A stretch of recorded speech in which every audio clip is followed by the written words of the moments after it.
이제 4일 있으면 무슨 날이죠? 성탄절입니다. 제가 어렸을 때 성탄절은요, 겨울 시즌에 가장 기다리던 날이었어요. 어렸을 때는 성탄절이 되면 선물을 받았죠. 자기 전에 양말을 머리맡에다 두고 아빠가 무슨 선물을 줄까? 뭐 이런 고민을 하면서 기다렸던 그런 기억이 있습니다. 중고등학교 때는 성탄절이 되면 교회에서 여러 가지 행사를 해요. 그 중에 제일 기다렸던 거는 24일 날 밤이었어요. 밤새 모여서 중고등학생들이 모여서 같이 게임도 하고 선물로 나누고 하면서 밤을 새곤 했었습니다. 대학을 들어가고 나서도 성탄절은 교인들에게뿐만 아니라 모든 사람들에게 특별한 날이었죠. 연인들은 무조건 데이트해야 하는 날이었어요. 이날 데이트 안 하면 큰일 나는 거였죠. 또 연인이 아니더라도 대부분의 사람들도 매우 즐거워했습니다. 연말이 되면 연예인들은 캐롤을 만들어서 발표하기도 하고 그게 그 음원 차트 1위를 하기도 하고 뭐 그랬었어요. 캐롤이 온통 사방에서 울려 퍼지고 어디를 가나 트리가 있고 트리가 없으면 반짝이 전구라도 있고 그래서 온 나라가 크리스마스 분위기를 즐겼어요. 근데 몇 년 전부터는 성탄이 되어도 별로 성탄 분위기가 안 납니다. 이제는 트리를 만드는 곳도 별로 없어요. 요 골목에 요렇게 보면 쭉 가다가 저기 있는 편의점 하나에서 좀 트리 크게 만든 거 빼고는 본 게 없는 것 같아요. 캐롤은 거의 틀지도 않습니다. 캐롤을 새로 만드는 연예인은 아예 없어요. 왜냐하면 사람들이 듣지를 않거든요, 별로. 여러분은 어떠세요? 이제 성탄절이 얼마 남지 않았는데 여러분의 마음도 지금 세상 분위기처럼 그렇게 냉랭하십니까? 여러분은 곧 올 성탄을 생각하고 계세요? 성탄을 어떻게 기다리는가는요, 성탄을 어떻게 보느냐에 달려 있습니다. 오늘 말씀을 통해 우리의 마음에 성탄을 기다리는 그 마음의 불길이, 기쁨이, 즐거움이 다시 되살아나길 간절히 바라고 바랍니다. 그래서 성탄을 기다리는 이 시간들이 여러분들께 그리고 저에게 즐거움의 시간이 되길 주님의 이름으로 기원합니다. 자, 오늘 본문에는 몇 부류의 사람들이 나옵니다. 성탄을 대하는 그들의 자세가 각기 달라요. 그중 가장 많은 수를 차지하는 사람은 어떤 사람들이냐 하면 오늘 본문에는 나오지 않지만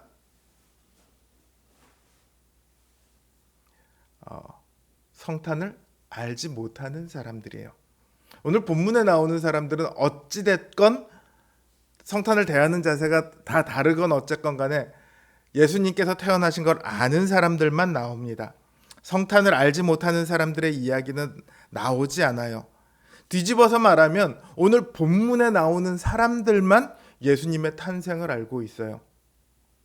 나머지는 거의 몰라요. 분류를 하자면 절대 다수, 전 세계 인구의 99.9999999% 정도 되는 사람들이 성탄을 알지 못하고 있죠.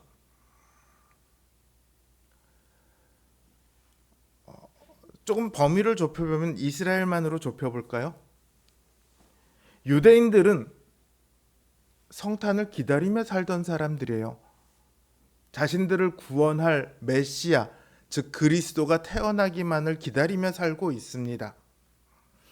그런데 그들은 정작 그 메시아가 태어났는데 알지 못해요. 태어난 사실 자체를 몰라요. 알지 못하니까 기뻐할 이유가 없죠. 유대인들조차도 이런데 성탄과 처음부터 아무 상관이 없던 사람들, 즉 메시아의 탄생이라는 걸 아예 생각도 안 해본 사람들은 성탄을 기다릴 이유도 기뻐할 이유도 없겠죠. 그냥 성탄과 아무 상관없이 살아가면 됩니다. 오늘날도 그렇습니다. 하나님의 아들이 사람으로 태어나셨다는 사실을 모르는 사람들이 아직도 많이 있어요. 자, 우리나라에서 예수님 이름 모르는 사람 있을까요? 크리스마스가 예수님 태어나신 날이라는 걸 모르는 사람들이 있을까요? 우리나라에 살면 적어도 성탄절이 예수님 탄생을 기념하는 날이라는 건 다 압니다. 그렇죠? 그런데 전 세계 인구의 40%가량 해당하는 사람들은 아직도 예수님에 대해 몰라요. 그들에게는 성탄절이 존재하지도 않아요. 아직 예수님을 모르고 예수님의 탄생의 의미를 모르고 탄생의 목적을 모릅니다. 그러니 그들은 구원받는 길도 모릅니다. 구원하기 위해 오신 예수님을 알지 못하니 구원받을 길을 몰라요. 가장 안타까운 사람들이라고 할 수 있습니다. 다음으로는 성탄을 알기는 하지만 자신과 별 상관이 없다고 여기는 사람들이 있습니다. 자, 동방 박사들이 동방으로부터 예루살렘으로 왔어요. 그러면서 유대인의 왕으로 나신 이가 어디 있냐? 우리가 그의 별을 보고 경배하러 왔노라 이렇게 말을 해요. 이 말을 듣고 당시 이 유대 땅을 다스리던 헤롯 왕이 모든 대제사장과 서기관들을 모아서 그리스도가 어디서 태어나겠는지를 묻습니다.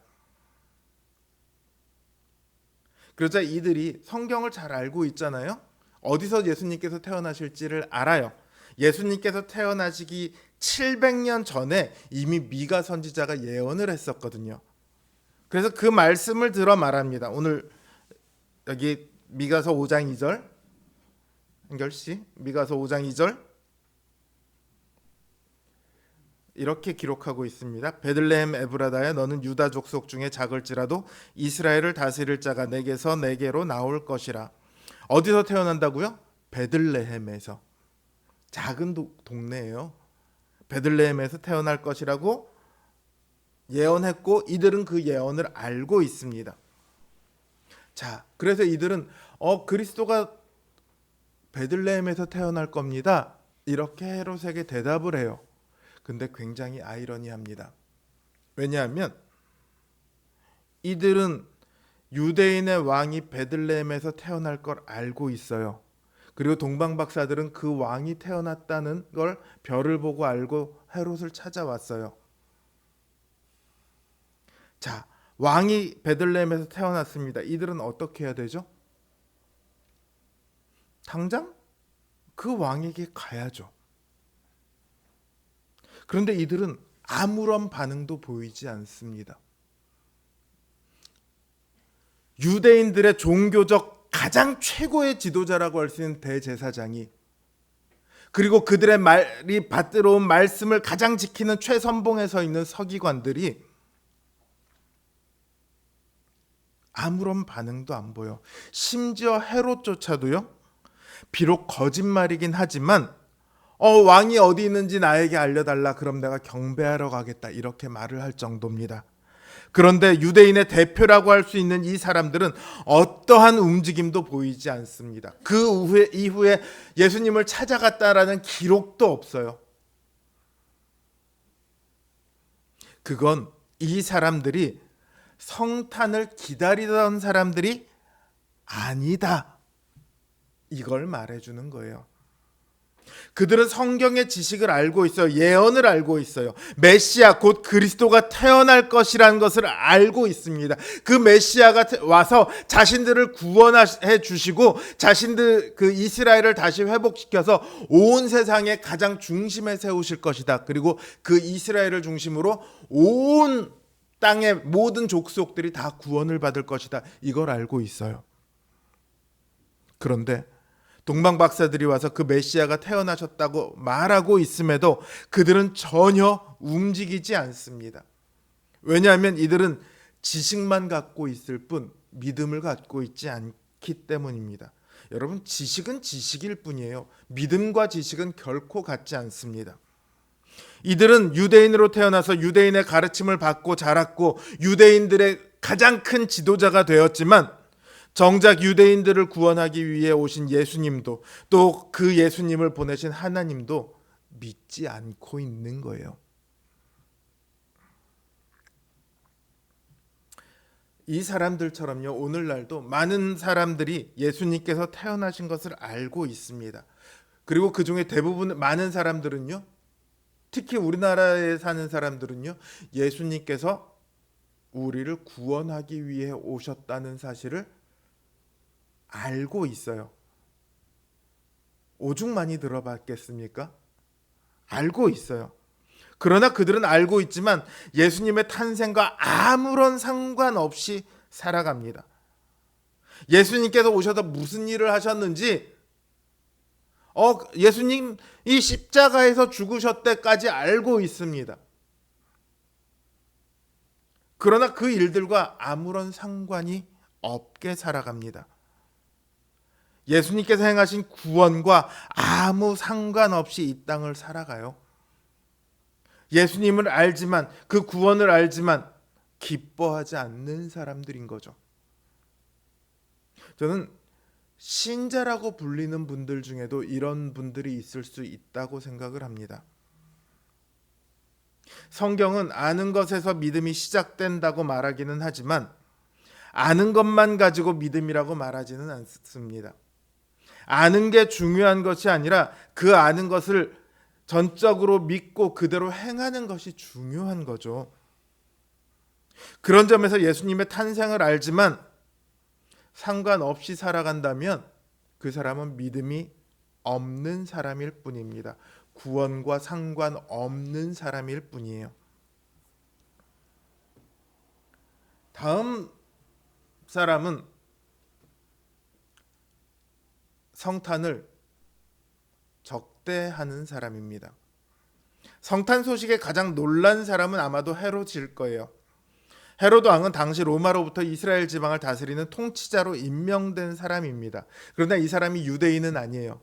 원래 어디 사람이냐면 에돔 지방 사람입니다.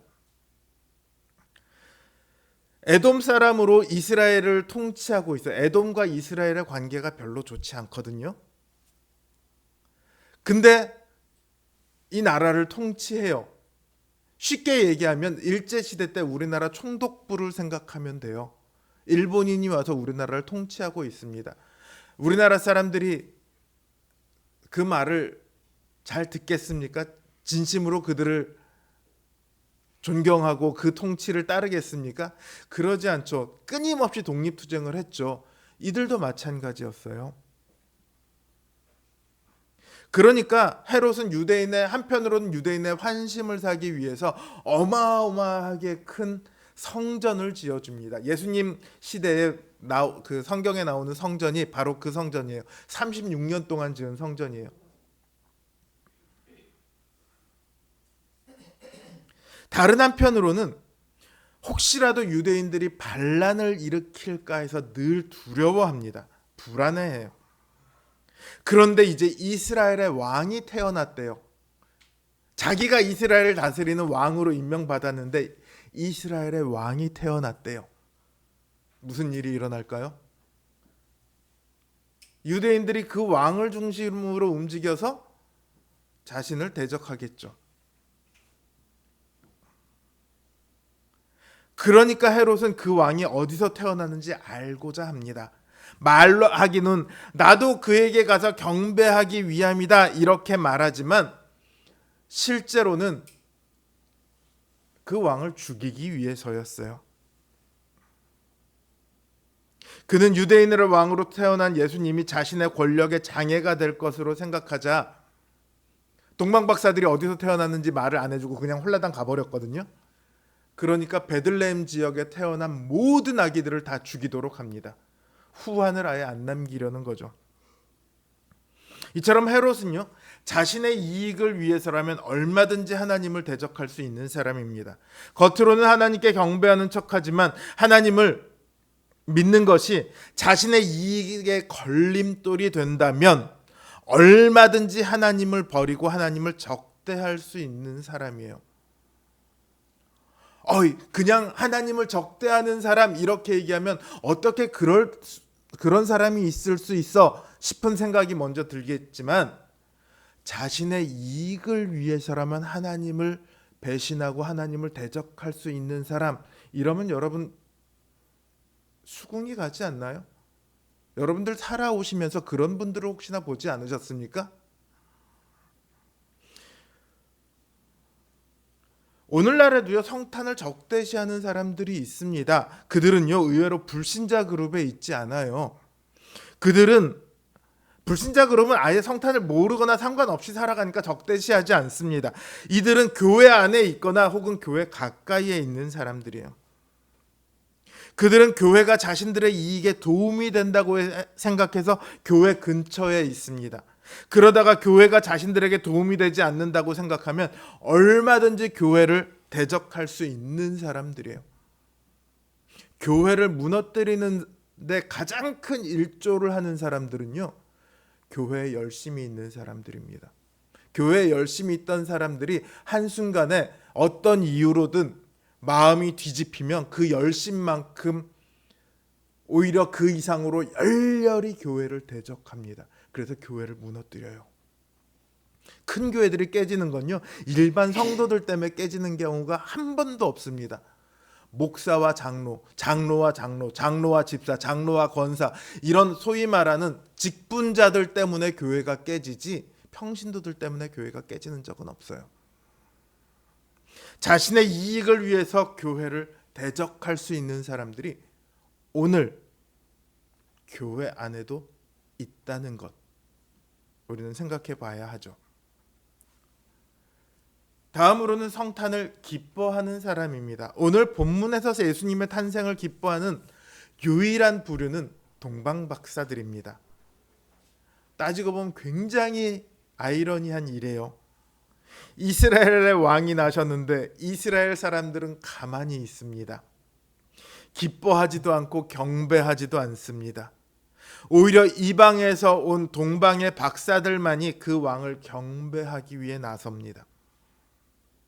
이들을 동방박사라고 호칭하는 것을 보면요, 이들은 자신들의 나라에서는 현자고 높은 존경을 받는 사람들입니다. 그런 사람들이 자신의 왕도 아닌 이스라엘의 왕을 경배하기 위해 머나먼 것까지 위험과 수고를 무릅쓰고 왔어요. 그들의 마음이 얼마나 진실되게 이 왕을 경배하고자 하는지가 잘 드러나죠.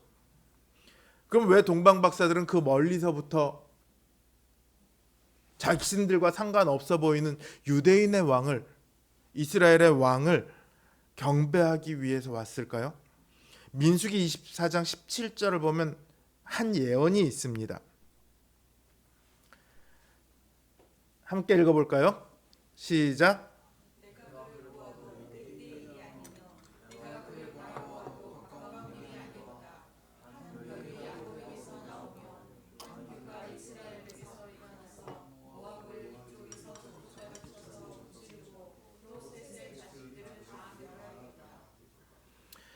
이 예언은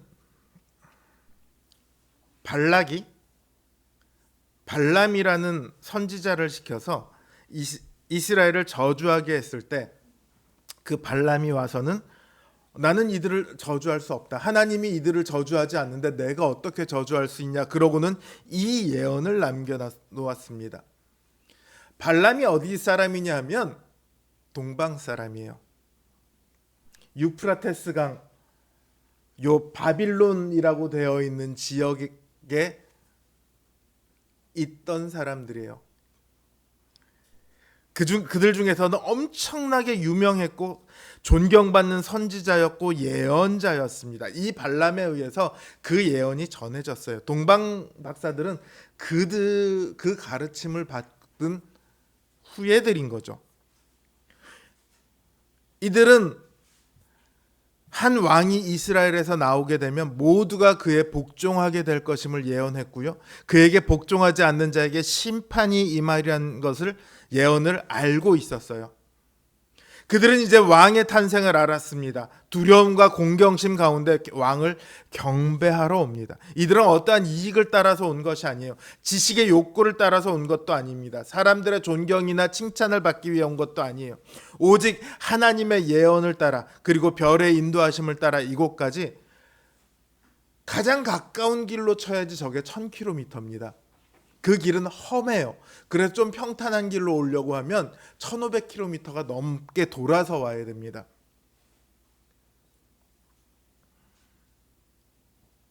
그 먼 길을 이들이 와서 한 일이 무엇입니까? 황금과 유향과 몰약을 드리고 왕을 경배한 일이었어요. 이들만이 오늘 본문 가운데 유일하게 예수님의 탄생을 기뻐한 사람들입니다. 성탄을 어떻게 바라보느냐에 따라 성탄을 대하는 자세가 달라집니다. 어떻게 성탄을 기다리는지가 달라집니다. 앞에서 말한 그 모든 부류들, 성탄을 알지 못하는 사람, 알지만 상관없이 살아가는 사람, 성탄을 적대하는 사람, 그리고 성탄을 기뻐하는 사람, 이 부류들 중에 누가 옳습니까? 오직 동방박사들만 옳습니다. 왜냐하면 그들은 그 크신 하나님의 일을 알았고 그 일을 믿었습니다. 오직 그들만이 예수님의 태어나심을 기뻐했어요. 예수님께서는 1400년 전에 했던 발람의 예언처럼, 그리고 700년 전에 했던 미가의 예언처럼 이 땅의 왕으로 태어나셨습니다. 이미 예수님께서 태어나시기 예전부터 계획되었던 일이고, 예수님께서는 그 일을 이루기 위해 이 땅에 오셨습니다. 하나님의 아드님께서 이 땅에 인간의 몸을 입고 예수라는 이름으로 오신 것은 예수님 자신의 기쁨을 위해서가 결코 아닙니다. 오직 우리를 기쁘게 하시기 위해서입니다. 예수님께서는 더 이상은 어떠한 방법으로도 구원받을 수 없는 인간들을 구원하시기 위해 이 땅에 오셨습니다. 그러나 어떤 사람들은 예수님을 모릅니다. 어떤 사람들은 예수님을 인정하지 않습니다. 어떤 사람들은 예수님과 상관없이 살아갑니다. 어떤 사람들은 예수님을 믿는 것이 손해라고 생각합니다. 어떤 사람들은 예수님께서 주고자 하신 구원을 전혀 받을 수 없습니다. 바로 이런 사람들은 구원을 받을 수 없어요. 오직 예수님의 오심을 기뻐하는 사람들만이 예수님께서 주시는 모든 복과 은혜를 누릴 수 있습니다. 왜냐하면 그 사람들만이 예수님을 구원자로 받아들였기 때문입니다. 여러분은 성탄을 어떻게 기다리십니까? 제가 여러분 성탄을 기뻐하셔야 합니다 라고 말하면 교회 다니는 분들은 다 아멘 하고 답할 수 있습니다. 말로는 그렇게 할 수 있어요. 헤롯도 자기는 경배하러 간다고 했다니까요.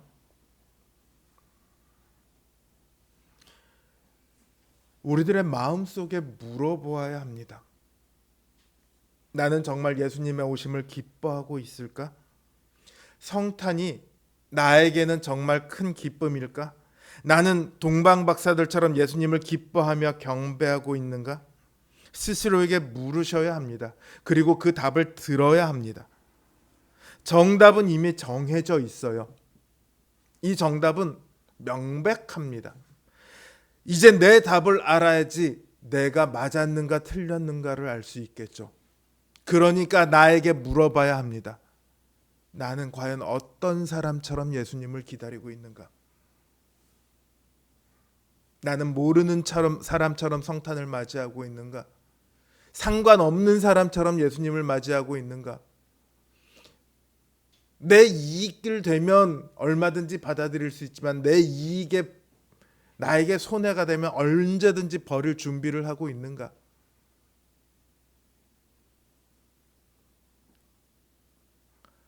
여러분의 답은 어떠십니까? 여러분은 정답을 맞추셨습니까? 나는 예수님의 탄생을 기뻐합니다.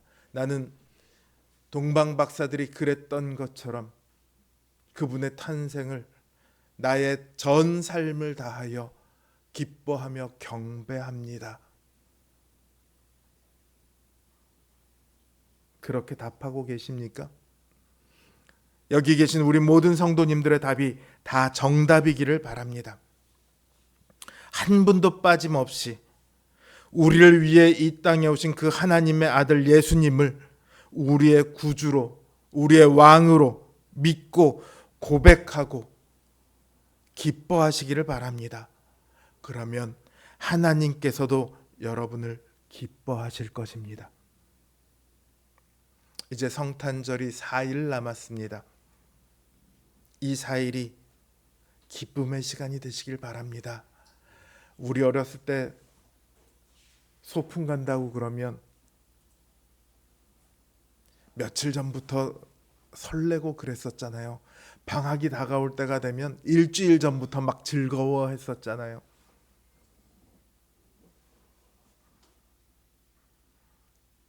이 4일이 그런 설렘의 시간, 기쁨의 시간이었으면 좋겠습니다. 우리에게도 기쁨의 시간이고 하나님에게도 기쁨의 시간이 되는 이 큰 믿음의 은혜가 우리 모두에게 있기를 주님의 이름으로 기원합니다.